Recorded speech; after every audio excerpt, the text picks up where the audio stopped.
My name is Grant Turner, and I am the Associate Artistic Director at the Elgin Opera House.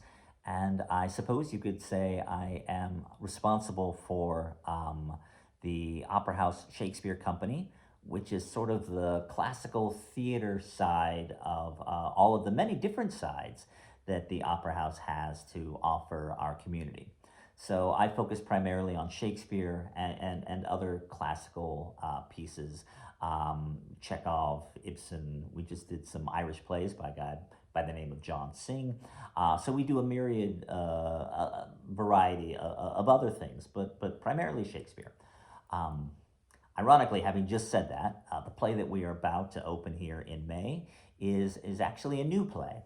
Um, New may not be the best word. It actually was written about 20 years ago, to be honest, but immediately got sort of put away, filed in a drawer, and hasn't seen the light of day until today. And so what you will see in May is, for all intents and purposes, a world premiere. If it sounds like I'm being a bit cagey and a bit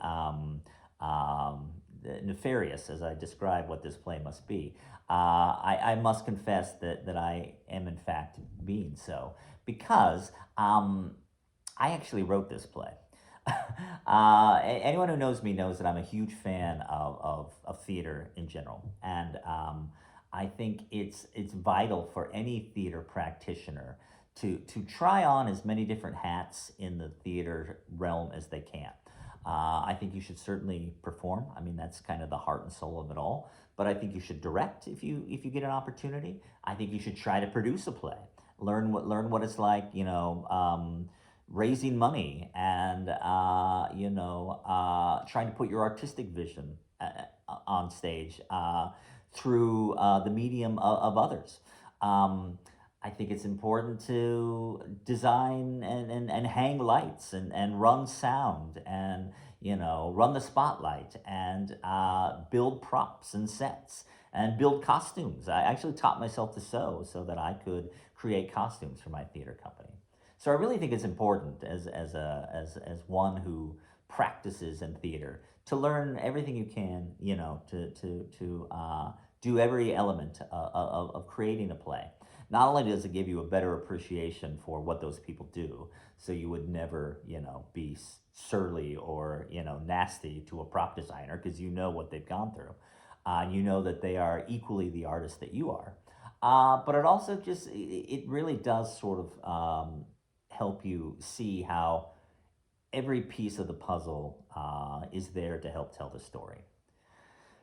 The one piece of the puzzle that continued to elude me was writing plays. I couldn't quite crack that nut. I don't know if any of you have ever attempted to, sit down and, with a paper and pen, either write a story or a poem or a novel or a comic book or a song, anything of that ilk. Um, or, sat down at your keyboard and tried to type it out.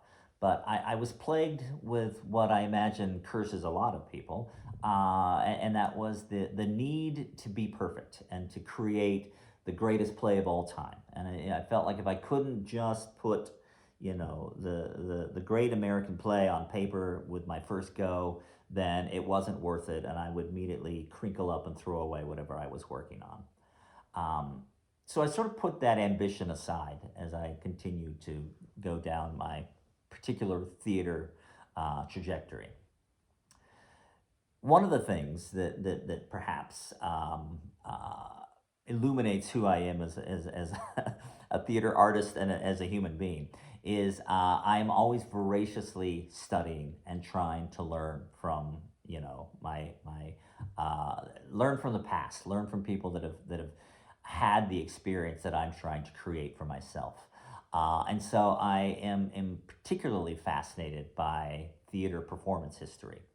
And so as I was going down the rabbit hole of studying actors and Shakespearean greats from the centuries before, I landed on a guy, an American actor by the name of Edwin Booth, who was the greatest tragedian of the 19th century. particularly successful from like, roughly 1850 up until he died in the 1880s. Um, if the name Booth at all rings a bell, particularly in the United States, particularly at the middle of the 19th century, I imagine it's scratching or triggering an itch in the back of your head that probably harkens back to your U.S. history class in high school or college.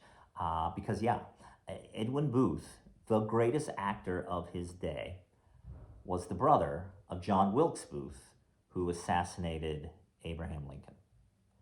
And ironically enough, John Wilkes Booth was a great, or I shouldn't say great, but was a well known, fairly well established actor of his own.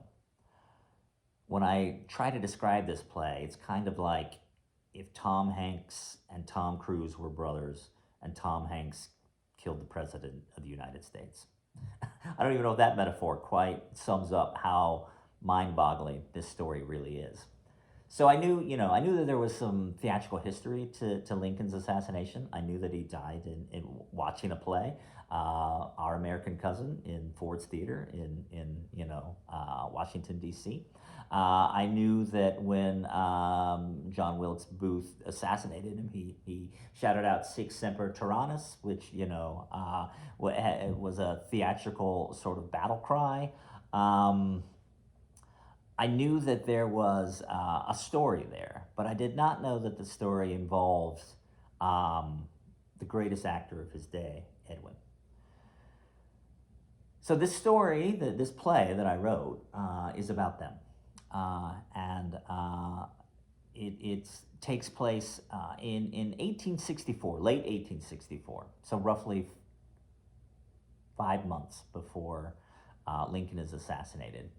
The brothers got together to put on a benefit performance of Julius Caesar with the idea that the money that they raised in that performance would go toward building a statue of William Shakespeare that they would erect in Central Park.